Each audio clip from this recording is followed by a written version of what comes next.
Alors bonjour à tous, j'espère que vous allez bien ce matin. Dieu est bon, on arrive à la fin de la thématique sur les fondamentaux avec l'épître aux Romains. Je ne sais pas comment vous avez vécu ces quelques semaines.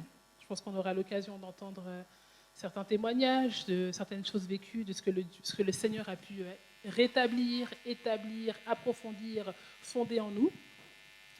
Et puis ce matin, donc on a les 3 derniers chapitres. Je dis 3 parce que je dois quand même m'excuser. C'est vrai que dans le programme qui avait été établi, on a envoyé des questions de réflexion jusqu'au chapitre 15, alors qu'il y en a 16. Alors pardonnez-nous, pardonnez-moi surtout. Mais donc du coup, on va pouvoir aller jusqu'au chapitre 16 ce matin. Et si vous avez l'occasion, n'hésitez pas à le lire. Il y a beaucoup de salutations, mais aussi des bonnes choses. Et on va en explorer quelques-unes ce matin. Et comme les chants de la louange nous ont conduits, c'est vrai que dans ces chapitres, en tout cas 13 à 16, Paul parle beaucoup de la question de comment se vivre en société et aussi vivre en communauté. Donc alors qu'il a abordé des choses plutôt de la dogmatique, des questions de la foi, des fondamentaux de la vie de disciples, on voit que la communauté clairement en fait partie. Et vu que les églises de Rome ont des défis très importants, eh ben, il finit cette lettre aux Romains sur la question de la communauté. Et donc il commence avec la question des autorités. Et donc dans le chapitre 13, alors est-ce que ça a marché? Voilà. Je vais commencer par lire donc Romains 13, les versets 1 et 2, où il est dit que toute personne soit soumise aux autorités supérieures, car il n'y a point d'autorité qui ne vienne de Dieu. Et les autorités qui existent ont été instituées de Dieu. C'est pourquoi celui qui s'oppose à l'autorité résiste à l'ordre que Dieu a établi. Et ceux qui résistent attireront une condamnation sur eux-mêmes. C'est assez strict ou sévère comme constat. Et ce qui est particulier, c'est que là, dans ces premiers versets, en fait, il parle plutôt des autorités politiques, n'est-ce pas? Donc on est dans un contexte de persécution, où aussi les chrétiens ont de la peine à pouvoir vivre leur foi. Mais Paul demande quand même qu'il y ait quand même un respect envers les autorités, et il dit même que toute autorité, forcément, vient de Dieu. Que Dieu permet que des autorités, quand bien même qu'elles ne soient pas forcément très gentilles avec nous, en fait, méritent une autorité. Que quand on s'oppose aux autorités que Dieu a établies, en fait, on s'oppose à lui. Et donc, je réfléchissais à d'autres exemples bibliques où des personnes frontalement ont résisté au fait de s'opposer à des autorités, puis j'ai repensé à David. Comme vous savez, David était roi d'Israël, mais avant d'être roi d'Israël, il a été quelque part le subordonné d'un autre roi qui s'appelait Saül, un roi établi par Dieu, n'est-ce pas? Mais qui à un moment donné, son cœur a bifurqué, il est rentré dans une désobéissance, et par jalousie de ce que Dieu faisait dans la vie de David, en fait, Saül l'a pourchassé. David a dû fuir pendant des années, et donc Saül a mené une partie de sa vie à vouloir pourchasser l'homme selon son cœur. Et donc David a eu en tout cas 2 occasions de s'en prendre à Saül, qu'il menaçait sa vie, mais il a décidé de ne pas le faire. Et il y a 2 passages dans 1 Samuel 24 et 26, vous pouvez noter si ça vous intéresse, où David aurait très bien pu même se défendre contre les attaques de Saül, mais a décidé de ne pas le faire. Et pourquoi? Parce qu'il avait conscience que toucher à ce qu'il dit être un oint de Dieu était un péché. Donc lui-même, bien avant les lettres de Paul, savait que s'en prendre à des personnes qui avaient été établies par Dieu comme autorité était mauvais. Était un péché pas contre ces personnes, mais un péché contre Dieu. Donc moi je me suis dit, bon, c'est quand même un cœur particulier d'être en danger, d'avoir quelqu'un qui te pourchasse, quelqu'un que tu as servi, qui commence à s'opposer à toi. Il aurait été légitime de se défendre, mais il ne l'a pas fait. Je me suis dit, mais qu'est-ce qu'en dit Jésus, n'est-ce pas? Parce que Jésus aussi a dû faire face à des autorités religieuses, n'est-ce pas, qui s'opposaient à son ministère, qui le remettaient tout le temps en question et qui remettaient même en question son autorité. Et en fait, en regardant dans les évangiles, je me suis rendu compte que Jésus, à aucun moment, n'a remis en question la fonction des autorités qui s'en prenaient à lui. Même Jésus, Messie, roi des rois, Seigneur des seigneurs, n'a jamais remis en question la fonction des pharisiens, la fonction des autorités politiques. Ce qu'ils remettaient en question n'était pas leur fonction, ils remettaient en question leur intégrité. Le fait qu'ils soient hypocrites, le fait qu'ils soient religieux, ou le fait aussi qu'ils soient ignorants. On le voit avec Nicodème, quand Nicodème veut comprendre qu'est-ce que c'est que la nouvelle naissance, Jésus lui dit, mais toi qui es maître de la loi en Israël, tu ne sais pas ce que c'est la nouvelle naissance. Comment peux-tu être ignorant? Donc il n'a pas un problème avec les autorités. Le problème, c'est l'intégrité, la capacité pour certaines autorités de mener des choses ou avoir un cœur totalement détourné de Dieu. Donc c'est une leçon aussi en tant que chrétien, que ce soit dedans ou en dehors de l'Église. Parce que dans l'Église, on peut des fois ne pas être d'accord avec le leadership, ça c'est normal, ça arrive. Mais quel est notre comportement ou comment arrive-t-on à amener des choses qui ne vont pas, de manière à ne pas faire des choses qui peuvent ne pas plaire à Dieu? Et pareil à l'extérieur, vis-à-vis, je ne sais pas moi, de l'État, le fait simplement, je sais pas, de payer ses impôts, n'est-ce pas? Je ne parle pas de personnes qui ont vraiment des difficultés financières, le but ce n'est pas d'accabler qui que ce soit ici, mais de volontairement faire des choses contre les autorités parce que je n'ai pas envie que, même quand ces autorités, des fois, de plus en plus, en fait, mènent peut-être des lois ou des choses qui vont de plus en plus à l'encontre peut-être des chrétiens ou de ta foi. Quel comportement adopter? Dans le Nouveau Testament, on voit aussi que Pierre, alors que Jésus est au jardin de Gethsémanée, qu'il arrive aux prémices, disons, de sa passion, on vient l'arrêter, et Pierre, dans un coup de sang, décide de sortir son épée et de couper l'oreille d'un serviteur. Il pensait bien faire, mais même en faisant bien, Jésus le reprend. Il comprend qu'il n'a pas à faire ça. Parce qu'au fond, Jésus sait que tout concourt au bien de ceux qui aiment Dieu, n'est-ce pas? Et exactement, selon son plan, exactement. Et le plan de Dieu, c'était quoi? C'est que Jésus puisse aller à la croix, mourir, ressusciter. Donc même quand les choses paraissent mal se passer, que les autorités sont de plus en plus strictes, que les choses se resserrent, Dieu a un plan précis. Et son plan pourvoit à sa gloire, n'est-ce pas? Alors, j'encourage quelqu'un dans la situation peut-être que tu vis, avec peut-être des autorités qui, voilà, peut-être font des choses contre toi, ou peut-être tu as des désaccords, de garder un caractère qui plaît à Dieu. Et si nécessaire, peut-être amener des points, mais les amener sans manquer d'honneur, parce que finalement, il est question de ça. C'est le fait de manquer d'honneur. Même Jésus a réussi à tenir cela. Et comme je l'ai dit plusieurs fois, il n'y a rien que Jésus nous demande qu'il n'ait fait lui-même. Et on en a encore la preuve ce matin. Quelques versets suivants, toujours dans Romains 13, les versets 7 et 8, il est dit « Rendez à tous ce qui leur est dû. L'impôt à qui vous devez l'impôt, le tribut à qui vous devez le tribut, la crainte que vous devez la crainte, l'honneur à qui vous devez l'honneur. Ne devez rien à personne, si ce n'est de vous aimer les uns les autres, car celui qui aime les autres a accompli la loi. » Il y a une sorte de légende urbaine qui a traîné pendant des années, je ne sais pas à quel point c'est vrai, mais apparemment, il y a des chrétiens, sous prétexte d'être enfants de Dieu, prenaient les transports avec un titre demi-tarif. Parce que les titres demi-tarif sont pour les enfants, et donc sous prétexte d'être enfants de Dieu, en fait, prenaient des tickets en demi-tarif et se justifiaient auprès des contrôleurs en disant « mais moi je suis enfant de Dieu, donc j'ai droit au demi-tarif ». Donc, oui, il ne faut pas user de son identité pour manipuler, n'est-ce pas? C'est pas bien. Donc, comme j'ai dit avant, c'est important de respecter aussi les autorités, de faire preuve d'honnêteté, n'est-ce pas, dans ce qui est dû. Mais en même temps, on n'a pas que des droits. On n'a pas que des devoirs, pardon. On a aussi des droits. Et Paul connaissait ses droits. En tant que citoyen romain, à un moment, il devait être jugé. Puis il dit, en fait, ce n'est pas normal ce qui se passe là. Moi, je connais mes droits. Donc, on n'est pas seulement chrétien. Certains d'entre nous, on est suisses, peut-être d'autres origines.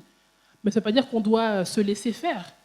Même quand Jésus nous invite à ne pas tendre l'autre joue, il ne dit pas qu'il ne faut pas se défendre. Il dit qu'il ne faut pas se venger. C'est ça le problème. Le problème, c'est la vengeance.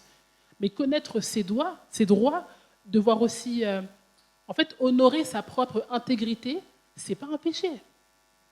Donc, on n'est pas fait pour absolument tout devoir accepter ou supporter, n'est-ce pas? Quand on pense à l'Église persécutée, il y a quelques semaines, il y avait un dimanche consacré à l'Église persécutée. Les chrétiens persécutés dans certains pays sont hors la loi, parce qu'ils n'ont pas le droit de répandre l'évangile, ils n'ont pas le droit de faire preuve de prosélytisme. Mais comment on fait en tant que chrétien? Même Jésus le dit, dans les derniers temps, vous serez traînés devant les tribunaux, n'est-ce pas? Vous serez livrés. Donc il y a forcément des choses qui risquent de se passer qui iront à l'encontre de notre foi. Est-ce qu'on doit l'abandonner? Non, pas forcément. Mais que Dieu nous donne la sagesse dans les temps à venir pour les générations qui vont nous suivre, comment naviguer dans une société qui peut et va certainement devenir de plus en plus compliquée pour les chrétiens. Mais en même temps, Paul dit, pendant le temps que vous avez, malgré les circonstances, faites toujours preuve d'honneur. Payez ce que vous devez, rendez ce que vous devez rendre, mais ne devez rien à personne. Amen. Ok. Gloire à Dieu. Ensuite, quand il finit cette partie un peu concernant les autorités, il en vient à parler de la communauté. Pour rappeler un peu le contexte, donc l'Église de Rome est composée de judéo-chrétiens, donc des chrétiens qui étaient, avant de donner leur vie à Christ, juifs, et puis des pagano-chrétiens, donc des chrétiens qui étaient avant de tradition gréco-romaine avec des pratiques liées à leur héritage, n'est-ce pas? Et donc, les judéo-chrétiens, eux, malgré leur conversion, restaient attachés à la loi, à toutes les prescriptions. Et dans l'Ancien Testament, notamment dans Lévitique 11, on a plein de restrictions alimentaires, où Dieu dit, voilà, vous ne pouvez pas manger de tel animal parce qu'il est impur, faire certaines choses. Et donc, malgré leur conversion, ces Juifs veulent garder un attachement précis à la loi. Aussi, parce que dans le monde gréco-romain, il y a certaines viandes qui sont sacrifiées aux idoles. En fait, ils refusent de manger ces viandes-là. Donc, ils ont peur de devenir impurs, donc ils refusent de manger ces viandes-là. Ils sont aussi attachés aux fêtes, au Shabbat, à différentes fêtes juives. Certaines fêtes sont en lien avec le fait de devenir pur, alors que Jésus a tout accompli, n'est-ce pas? Mais ils restent attachés à cette tradition. Et en parallèle, ces pagano-chrétiens, eux, mangent de tout. Ils ont quand même un peu compris ce que Jésus-Christ avait accompli, mais en lien aussi avec la liberté qu'ils avaient avant, eux ne sont pas attachés à la loi. Donc ce qui fait que dans leur rapport, dans leur communauté, les pagano-chrétiens commencent à mépriser les juifs, en disant qu'ils sont faibles, qu'ils sont immatures. Ils n'ont pas très bien compris que là c'est bon, on peut tout faire, on peut tout manger. Donc ça crée forcément un manque d'amour, parce que le mépris ce n'est pas de l'amour, et forcément ça crée des divisions. Donc l'unité de ces communautés est menacée. Je vous montre une petite photo. C'est vrai qu'on n'avait pas pu faire forcément de feedback par rapport à cette soirée. Il y a quelques semaines, nous vous avions présenté la soirée pour les jeunes adultes qui s'appelle Parlons Vrai. On a fêté la 10e soirée le 31 octobre ici, sur le thème des drogues et des addictions. Donc c'était une belle célébration. Il y avait beaucoup de personnes ici. On était entre 70 et 80. Majoritairement, c'est pour les jeunes adultes, donc majoritairement des jeunes adultes. Et puis les différents intervenants ont pu témoigner de leur vécu en lien avec les drogues et les addictions. Et puis, cette soirée m'a rappelé un événement. Okay. Il y a quelques années, dans la communauté, on avait fêté un nouvel an. Et puis, à la fin de ce nouvel an, donc on commençait à ranger, à nettoyer, etc. Et puis, j'ai trouvé un jeune homme ici qui était totalement ivre. Mais totalement ivre. Et puis, voilà, il s'est retrouvé ivre dans des circonstances qui auraient pu être évitées, mais il s'avère que dans le cadre du Nouvel An, dans la communauté, de l'alcool avait été servi, ce qui est habituel aussi ici. Et donc, c'est un jeune homme qui avait été invité par des personnes extérieures qui n'étaient pas chrétiens, qui étaient en cheminement, avait décidé de boire parce que lui est alcoolique, et donc il s'est retrouvé ivre. Et donc, ça m'a meurtri, parce que je me suis dit, voilà, l'église, normalement, c'est un endroit safe où chacun peut venir tel qu'il est. Et donc, je me dis, ces circonstances auraient pu être évitées, mais malheureusement, c'est arrivé. Alors, moi, je ne suis pas contre l'alcool, n'est-ce pas? Mais moi, ce n'est pas important trop mon avis, n'est-ce pas? Mais la Bible n'est pas contre l'alcool. Le premier acte de Jésus, c'est l'eau en vin, n'est-ce pas? Même Paul recommande à Timothée de boire un peu de vin pour calmer ses aigreurs. Donc, il y a des bénéfices aussi peut-être médicaux, en tout cas, c'était considéré comme tel à l'époque. Mais la Bible n'est pas contre l'alcool en tant que substance, elle est contre l'excès. Donc, contre les beuveries, contre, disons, l'ivresse de manière générale. Pourquoi? Parce que ça remet en question la capacité d'être dans une maîtrise de soi, n'est-ce pas? De perdre sa capacité de discernement. Et donc Dieu veut qu'on soit des chrétiens qui puissions marcher droit, et quand on est libre, on ne marche pas droit, par principe, n'est-ce pas? Donc suite à cet événement-là, j'étais vraiment meurtrie, j'ai dû m'excuser envers cette personne et les personnes qui l'avaient invité, parce que c'était aussi de ma responsabilité, qui était responsable aussi de ce temps de Nouvel An. Et donc l'année qui a suivi, je me suis dit, mais en fait, souvent les Nouvel An, on aime amener des gens ici, on aime les inviter. Et les gens ne connaissent pas Christ. On ne sait pas avec quoi les gens luttent à l'extérieur. Donc j'avais proposé que pour ce Nouvel An-là, on ne serve pas d'alcool. C'est plus simple. Pour moi, ce n'était pas un enjeu énorme. Et du coup, j'ai cru comprendre que ça pouvait empêcher certaines personnes de venir, qu'il n'y ait pas d'alcool. Du coup, je me suis dit, ce n'est pas le but. C'est dommage. J'ai dit, mais comment on fait? Parce que peu importe ce qu'on fait, forcément, il y a des gens qui ne seront pas contents, n'est-ce pas? On ne peut pas plaire à tout le monde. Mais le but, c'est de pouvoir vivre des célébrations où tout le monde peut être à l'aise, n'est-ce pas? Et donc, en lisant Romains 14, je vous lis ce qui m'a été inspiré. Okay? On reviendra après sur la photo. Donc, de 14 à 22. C'est Paul qui continue, il dit « Je sais et je suis convaincu dans le Seigneur que rien n'est impur en soi. Mais si quelqu'un se considère telle chose comme impure, alors elle est impure pour lui. Si ton frère est attristé à cause de ce que tu manges, tu ne marches plus selon l'amour. Ne cause pas par ta nourriture la perte de celui pour lequel Christ est mort. Que ce qui est bon pour vous ne devienne pas un sujet de calomnie. En effet, le royaume de Dieu, ce n'est pas le manger et le boire, mais la justice, la paix et la joie par le Saint-Esprit. Celui qui sert Christ de cette manière est agréable à Dieu et approuvé des hommes. » Versets 19 à 22. « Ainsi donc, recherchons ce qui contribue à entretenir la paix et à nous faire grandir mutuellement dans la foi. Pour de la nourriture, ne détruis pas l'œuvre de Dieu. Certes, tout est pur, mais il est mal de manger quelque chose si cela représente un obstacle pour quelqu'un. Il est bien de ne pas manger de viande et de ne pas boire de vin et de s'abstenir de ce qui est peut-être pour ton frère un obstacle, un piège ou une source de faiblesse. Cette foi que tu as, garde-la pour toi devant Dieu. Heureux celui qui ne se condamne pas lui-même par ce qu'il approuve. » Alors, en lisant ça, je me suis dit, bon, ok, qu'est-ce qu'on en retire concrètement? Parce que si maintenant, dans l'Église, on décide d'enlever absolument tout ce qui est une occasion de chute pour tout le monde, en fait, il ne se passe rien. On vient dans un bâtiment complètement blanc, il n'y a pas de chaise, on est tous par terre, et puis on loue le Seigneur de manière très ascétique.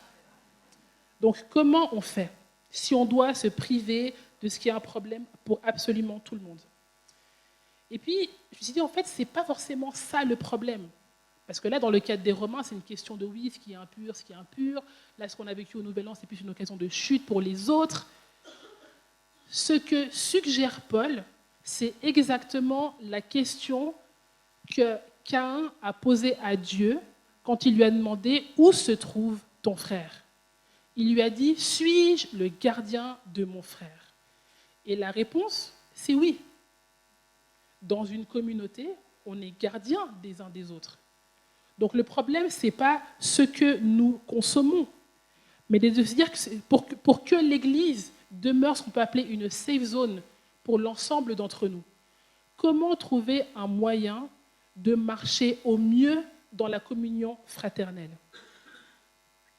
Ce qui m'a encore plus fait mal, c'est que durant cette soirée, je remets la photo de Parlons Vrai, à la base, on avait choisi cette thématique de drogue et addiction en pensant pouvoir accueillir le maximum de personnes qui ne connaissent pas encore Jésus-Christ. Et puis finalement, il y avait une majorité de chrétiens présents à cette soirée, plus du 2/3. Malgré tout, donc on avait un système de participation en live, et donc les gens pouvaient poser des questions et demander des choses aux intervenants, et que je recevais sur mon téléphone.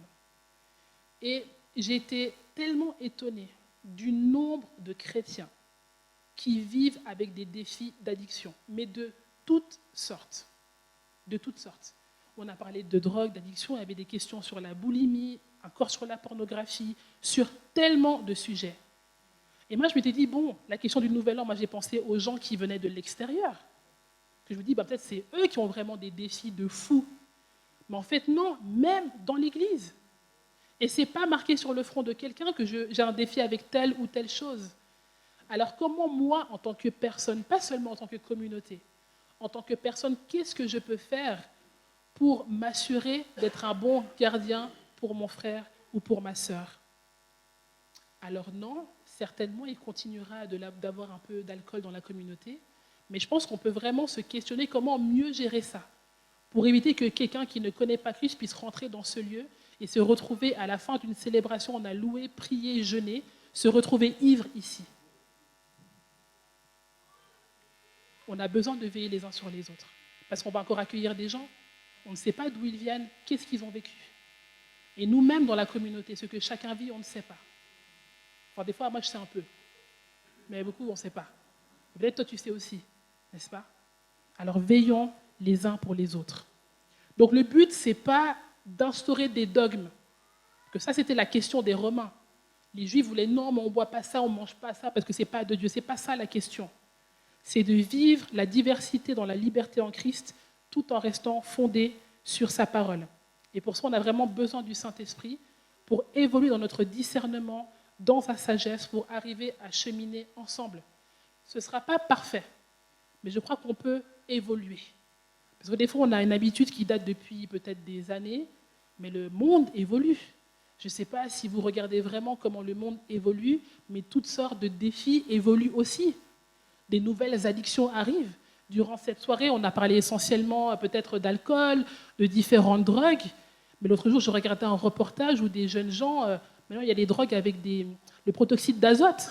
Vous savez quoi, on gonfle des ballons. Des nouvelles addictions apparaissent. Comment l'Église fait-elle ou réfléchit-elle pour demeurer à jour? Pas devenir un lieu social parce que d'autres instances s'occupent de ça, mais de rester alerte sur l'état de la société pour être sûr d'être un lieu où toute personne peut se sentir accueillie et sécure, et pas sans arrêt confrontée à des choses qui vont profondément la challenger. Alors peut-être que ce n'est pas un défi pour toi, peut-être que ça l'est pour ton frère. Alors quel est le pas peut-être que tu peux faire, que je peux faire pour lui, dans le Seigneur? À méditer. Continuons un petit peu. Dans Romains 15, Paul va un peu plus loin. Il dit, nous qui sommes forts, nous avons le devoir de supporter les faiblesses de ceux qui ne le sont pas et de ne pas rechercher ce qui nous plaît. Que chacun de nous cherche à plaire à son prochain pour son bien, en vue de le faire grandir dans la foi. Christ n'a pas recherché ce qui lui plaisait, mais comme il est écrit, les injures de ceux qui t'insultent sont tombées sur moi. Or, tout ce qui a été écrit d'avance l'a été pour notre instruction, afin que la persévérance et par le réconfort que donnent les Écritures, nous possédions l'espérance. Et j'aime beaucoup parce que, comme je l'ai dit un peu plus tôt, c'est les pagano-chrétiens qui se voyaient comme hyper forts, hyper matures. Et il dit au début, nous qui sommes forts, alors que Paul, il est juif, n'est-ce pas? Mais il a compris l'Évangile. Il sait que lui-même a été libéré de toutes ces lois qui ont été accomplies en Jésus. Et il dit, mais que toi qui es fort, ta force, c'est de supporter le faible. Et qu'en tant que communauté, en tant que fort, en tant que personne super spirituelle, j'ai beaucoup de mal avec ce mot, en fait, notre rôle aussi, c'est de supporter, d'amener les autres aussi avec nous. Donc le fait de vivre une vie de sanctification, ça ne dépend pas seulement d'une relation verticale où je vis ma relation avec Dieu, où voilà, je suis super spirituel, j'arrive à faire telle chose, mais ça concerne aussi les relations les uns avec les autres. D'arriver à se supporter dans les faiblesses, donc aussi de considérer toutes les relations horizontales que nous avons dans la communauté. Et ça demande aussi l'amour à soi. L'amour à soi, ce n'est pas seulement ce que le Seigneur te demande d'abandonner toi pour toi, mais aussi d'abandonner pour les autres. Peut-être que tel programme ne te paraîtra pas hyper spirituel, mais on vit en communauté. Du coup, comment arriver à cheminer ensemble pour aller plus loin et de ne laisser personne derrière, à moins qu'elle le veuille vraiment? On ne va pas se laisser ralentir, on y reviendra un petit peu après, n'est-ce pas?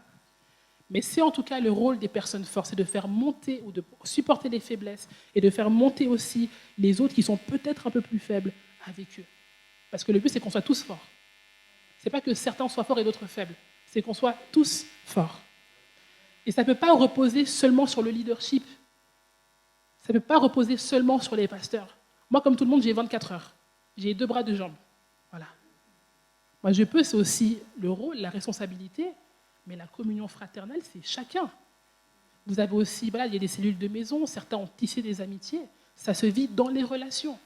Ça ne repose pas seulement sur certaines personnes. C'est la tâche et puis presque le devoir de tout un chacun en tant qu'enfant de Dieu. Amen. En parlant de ralentissement, un exemple que j'aime beaucoup, c'est dans Nombre 12. Dans Nombre 12, on a l'histoire, donc le peuple hébreu, le peuple de Dieu, est dans le désert.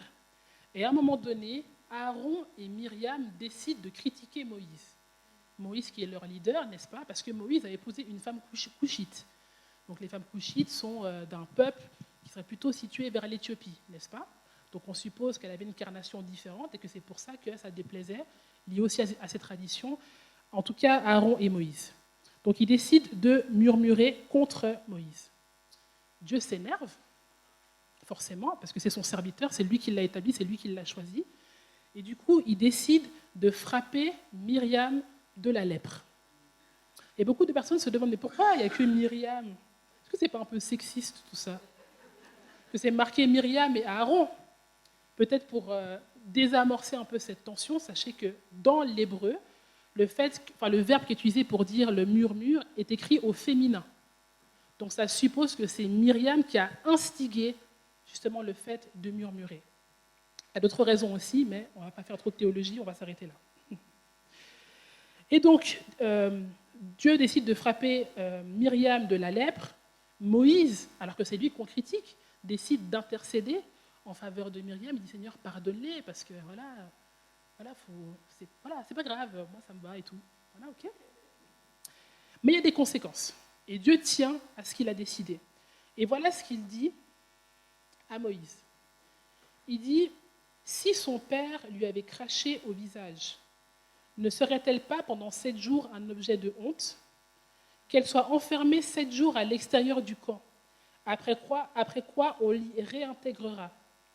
Myriam fut enfermée 7 jours à l'extérieur du camp, et le peuple ne partit pas jusqu'à sa réintégration.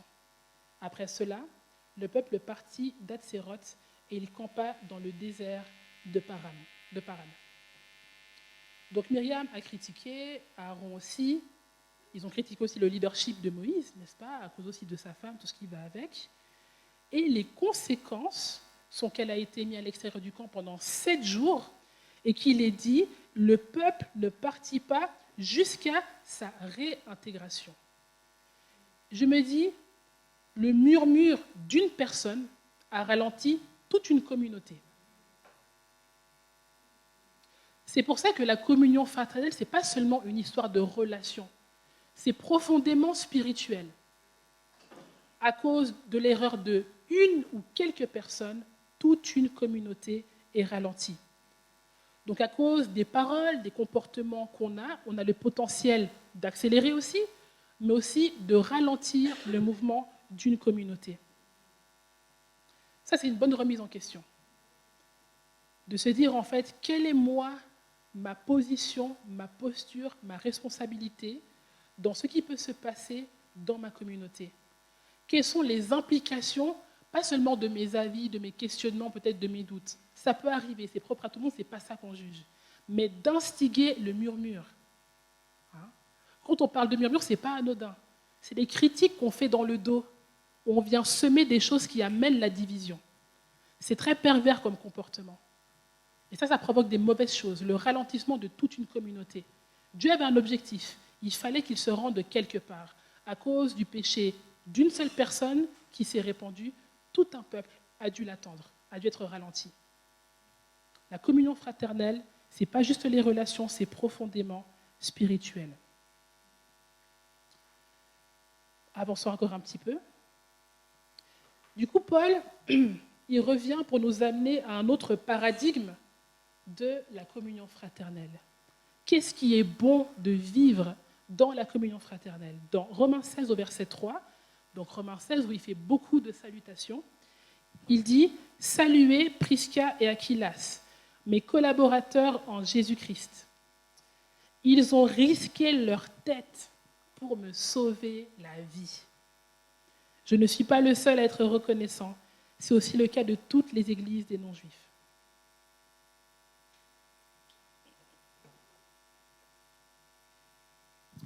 Priscille et Aquilas, donc Prisca ou Priscille, c'est le même prénom, la même personne, et Aquilas, sont aussi des chrétiens qui sont responsables d'une église de maison, collaborateurs de Paul, et il dit qu'ils ont risqué leur tête pour me sauver la vie. En grec, c'est encore plus précis, c'est dit en grec, ils ont exposé leur cou pour mon âme.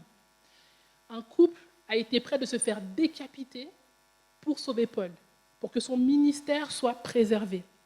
Pour l'évangile, je ne sais pas si vous vous souvenez de la parole de Jésus qui disait « Il n'y a pas de plus grand amour que de donner sa vie pour ses amis ».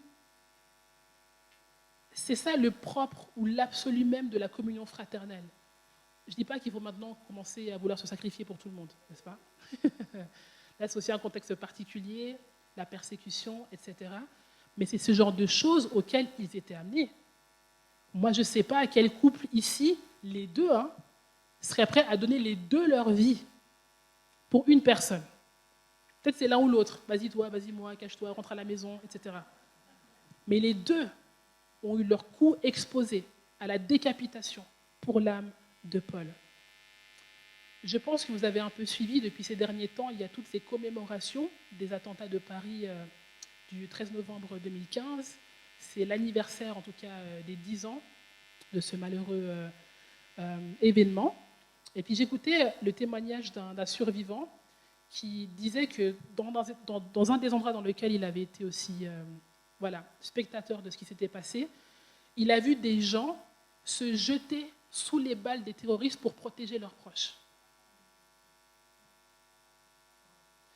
Je ne sais pas si vous imaginez la dimension.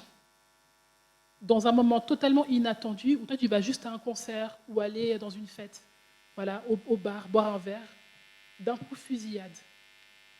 Et tu vois ton proche et ton premier réflexe, c'est que je me jette pour lui. Je me jette pour lui. Et peut-être pas pour leurs proches, peut-être que d'autres ont voulu se sacrifier pour d'autres. On a entendu plein de témoignages, des gens qui se sont tirés, qui ont pris des corps sur eux, qui sont allés se cacher, des gens qui ne connaissent ni d'Adam ni d'Ève. Et je me dis, ok, pour l'instant dans l'Église, on n'est pas dans cette dimension, n'est-ce pas? Mais je me demande toujours, qu'est-ce que moi je suis prêt à donner, à faire, peut-être même à sacrifier pour mon frère, ma sœur, afin que sa vie de foi aussi soit préservée. Je ne parle pas d'intrusion dans l'intimité. Des fois, il y en a qui forcent. « Ah, mais comment tu vois, raconte-moi tes problèmes. » Il ne faut pas forcer. Si on ne veut pas raconter, on ne veut pas raconter. Ce n'est pas grave, n'est-ce pas? Mais vraiment, juste ce cœur de sacrifice. C'est quelque chose, des fois, qui nous manque dans la société. Parce qu'on est très individualiste. Et peut-être même culturellement, on n'aime pas trop déranger. En Suisse, surtout, on aime bien respecter l'espace des gens. Et des fois, ça amplifie le côté qu'on devient individualiste, n'est-ce pas? Mais est-ce que ça coûte vraiment d'essayer d'aller chercher un peu plus loin? Ou peut-être de l'autre côté, d'ouvrir un peu son cœur, de se laisser sauver? Peut-être que les défis que tu vis, tu n'es pas censé les porter toute seule ou tout seul. Pas besoin de les raconter à la terre entière. Mais je suis sûre que dans la communauté, Dieu peut pourvoir à des frères et à des sœurs qui peuvent porter dans la prière tes fardeaux. C'est ça aussi la communion fraternelle. Donner sa vie pour ses amis. Avançons encore avec ces derniers versets de Romains 16. Il dit vers la fin, Paul, « Je vous exhorte, frères, à prendre garde à ceux qui causent des divisions et des scandales, au préjudice de l'enseignement que vous avez reçu. Éloignez-vous d'eux, car de tels hommes ne servent point Christ, notre Seigneur, mais leur propre ventre. Et par des paroles douces et flatteuses, ils séduisent les cœurs des simples. Pour vous, votre obéissance est connue de tous. Je me réjouis donc à votre sujet, et je désire que vous soyez sages en ce qui concerne le bien et en ce qui concerne le bien et pur, en ce qui concerne le mal. » Il conclut en prévenant les Romains. Et en plus, il les prévient de ce qu'ils ont déjà connu.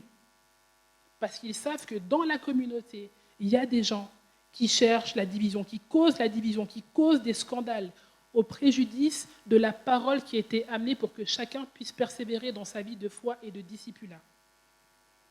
Donc, il les met face à un choix. Il dit, voilà, j'ai lâché tout le dogme, tous les fondamentaux. Maintenant, le choix est vôtre. Vous choisissez soit d'alimenter ce qui est bon, soit d'alimenter ce qui est mal. Il y a une direction, qu'on puisse grandir en Christ. Ici, même dans la communauté, il y a différents projets, sujets de prière, etc. On a le choix. Soit on alimente, soit on voue à la destruction. On a le choix. Dieu ne force personne. Chacun a le choix. Mais au moins, on aura été prévenu. Quelle est la part que nous désirons jouer? Quand bien même on fait peut-être faux, au moins qu'on puisse se corriger ensemble, mais pas les uns contre les autres. Ça, ce n'est pas le cœur de Dieu. Et il dit même de s'éloigner de ceux qui créent cela, parce que leur but, c'est de satisfaire leur propre intérêt, leur propre désir, pas le désir de Dieu. Donc oui, nous allons dans une certaine direction, alors ne laissons personne, ni aucune parole nous faire bifurquer, ni nous faire ralentir. On n'a pas le temps, n'est-ce pas? Jésus revient bientôt. On le disait déjà il y a 2000 ans. C'est encore plus proche maintenant, n'est-ce pas? Et chacune de nos vies, on ne sait pas quand notre propre vie s'arrête. On a chanté « Un jour, je n'aurai plus de force ». Moi, je ne sais pas quand est-ce que ce jour sera. Mais après la mort vient le jugement. Et je veux être sûre d'être vraiment reçue, voilà, comme une servante fidèle, n'est-ce pas? Qui n'a pas été une occasion de chute pour mes frères et sœurs, ni dans l'Église. Alors, c'est une remise en question pour chacun, pour soi, mais aussi en tant que communauté, surtout dans les temps de transition, qui sont toujours très délicats, qui suscitent beaucoup de questionnements, de doutes, et ça, c'est normal. Mais jusqu'à où et qu'est-ce que nous désirons alimenter en tant que personne et en tant que communauté? Est-ce que je peux demander à Donata de revenir? On va prendre un chant. Mais pour terminer, peut-être, le verset qui, à mon sens, vient comme résumer toute la dogmatique ou toute la théologie de Paul dans l'Épître aux Romains. Comme on a dit, il y a ces problématiques de personnes qui veulent continuer à conserver la loi, à vivre selon des choses que Jésus a déjà accomplies, ceux qui se pensent hyper spirituels et qui, du coup, qui veulent avancer, qui ne comprennent pas pourquoi vous faites ça. Finalement, dans le chapitre 13, il dit la chose suivante. L'amour ne fait pas de mal au prochain. L'amour est donc l'accomplissement de la loi. Peu importe les choses que nous désirons accomplir, que nous pensons conformément à la parole de Dieu, si cela vient enfreindre le commandement de l'amour, c'est qu'on fait faux. N'est-ce pas? Alors, moi, je nous invite, et je me comprends bien sûr aussi là-dedans, c'est que tout ce qu'on a pu explorer dans cette thématique des fondamentaux, vraiment de le mettre à l'épreuve de l'amour. Selon le cœur de Dieu. Pas l'amour selon ce que le monde nous enseigne, n'est-ce pas? Mais vraiment selon ce que l'amour de Dieu signifie. Est-ce que ça y résiste ou pas? Et vraiment de dire, Seigneur, viens nous visiter. On ne veut pas être déchiré sur des principes, sur des dogmes, mais vraiment être réunis, unis dans ton amour pour aller dans la direction que toi tu veux. Que même si on ne comprend pas vraiment, on décide sincèrement de te faire confiance. De se porter les uns les autres, les plus forts avec les faibles. Des fois, les saisons changent. Aujourd'hui, je suis fort, demain, je serai faible. Vous allez me porter. Mais au moins qu'on puisse aller dans une direction commune. Et puis, si on a vraiment qui ne veulent pas suivre, malgré tout ce qu'on essaye de faire au mieux, on aura vraiment essayé. Ce n'est pas le but, mais c'est des choses qui arrivent, il faut dire aussi la vérité. Mais il y a la terre promise. Et moi, je veux y aller. Mais je veux y aller avec vous. Pas toute seule. Une fête seule, c'est pas terrible. Voilà. Un nouvel an, tu viens tout seul ici. Minuit, c'est pas terrible. On veut le vivre ensemble. Amen. Je vous invite à vous lever. On va prier.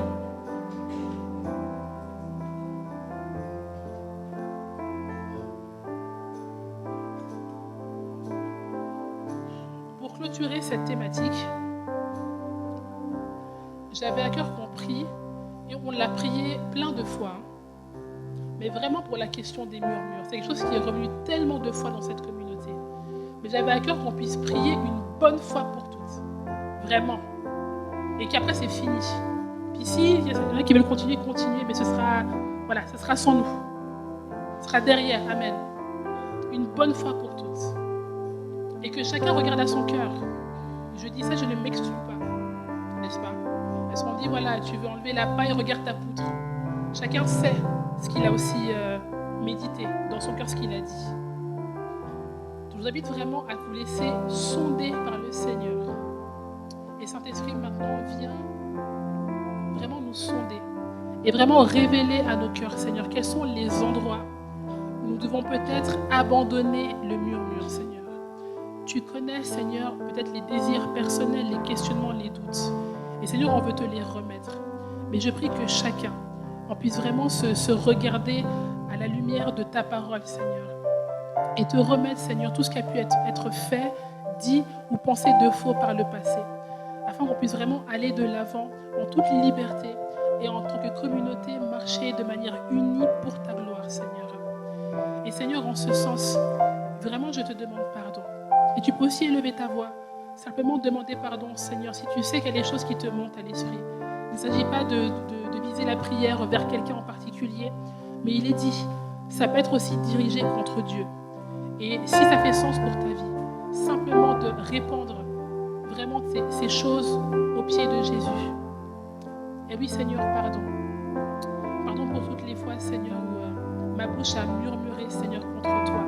Dans mes incompréhensions, mes doutes, Seigneur, que je n'ai pas su les exprimer, Seigneur, de la bonne façon, mais les ayant nourris, Seigneur, par l'orgueil, Seigneur, par la douleur, peut-être les blessures, Seigneur, j'ai mal agi. Et j'ai mal agi contre toi, Seigneur. Et je te demande pardon, Seigneur. Seigneur, je prie vraiment que tu viennes vraiment renouveler mon intelligence, comme cela a été aussi partagé la semaine passée, Seigneur. Viens renouveler mon intelligence, viens renouveler notre intelligence en tant que communauté, Seigneur. Nous voulons connaître ta volonté, ce qui est bon, agréable et parfait, Seigneur.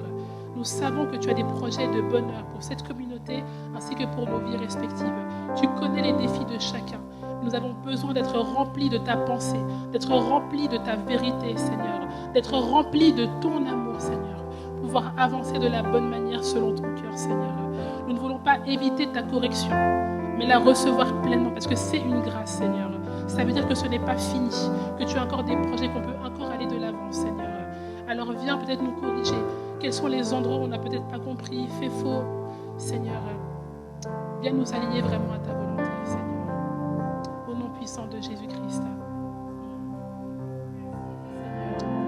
Alléluia, Seigneur, conduis-nous dans les voies de l'éternité. Est-ce qu'on peut élever la voix ensemble, juste prier, que le Seigneur vraiment nous conduise dans toutes ces voies.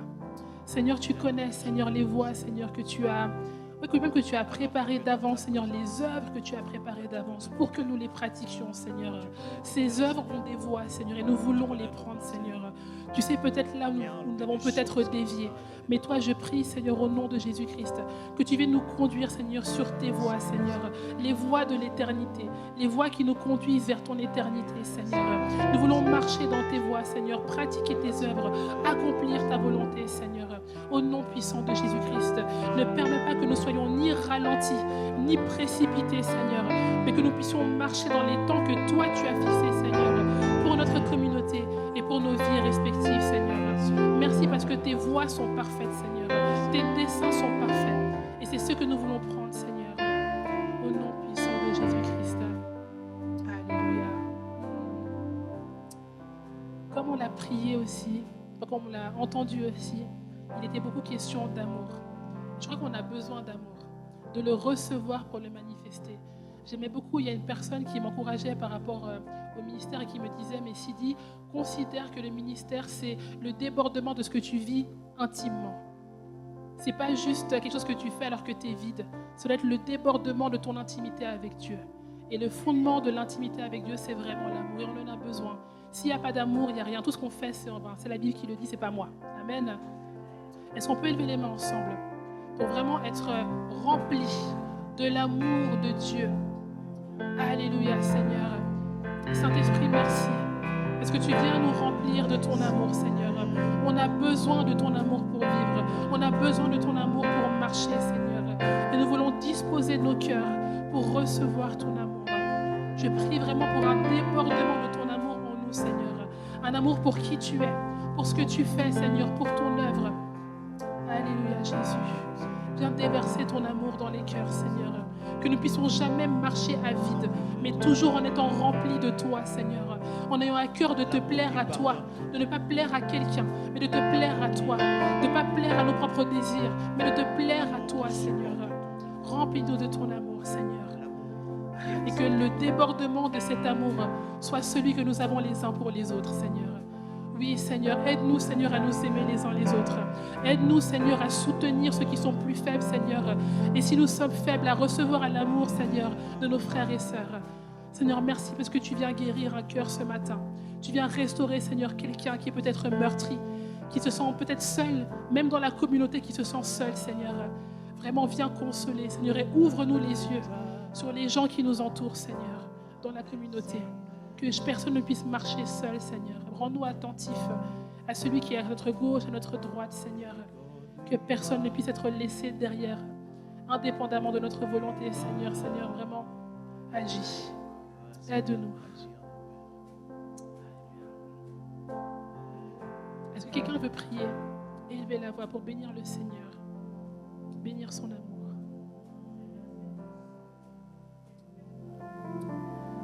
Seigneur, merci Seigneur de nous avoir conduits, Seigneur, dans toute cette thématique, Seigneur. Je prie vraiment que ce qui a été fondé, enraciné en chacun d'entre nous demeure ferme, Seigneur.